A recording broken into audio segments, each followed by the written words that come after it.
Have you ever guys experienced na dun sa isang bagay, pinush mo na ng pinush yung sarili mo, lahat ng effort na kayang gawin ng isang tao, nagawa na niya. Pero at the end of the day, hindi pa rin talaga naging sa'yo yung bagay na yun. Na hindi mo pa rin talaga nakuha. Pero pagtingin mo sa ibang tao, ba't ganun? Yun lang yung ginawa niya. Pero nakuha niya kagad yung gustong-gusto kong makuha. Alam mo, minsan, kailangan nating mag-pause at mag-reflect sa sarili natin. If yung isang bagay bang yun is nagbibigay pa sa atin ng motivation, nagbibigay pa sa atin ng magandang epekto.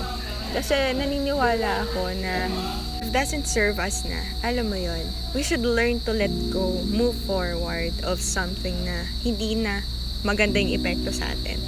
Kasi naniniwala ako dun sa verse na Isaiah chapter 60 verse 22.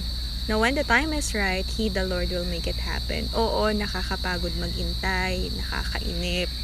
Sobrang daming challenges, sobrang daming failures, daming iyak. Pero alam mo yun, sobrang sarap sa pakiramdam na makuha mo yung success in a way na pinaghirapan mo siya. Kaya, dun sa mga taong nakakaranas dyan ng failures, yung tipong hindi umaayon sa inyo yung mga gusto nyong mangyari, kapit lang kayo guys.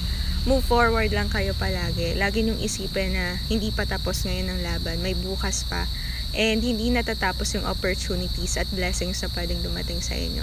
And focus lang palagi kayo sa goal. Pwedeng magpahinga pero huwag susuko. So yun lang.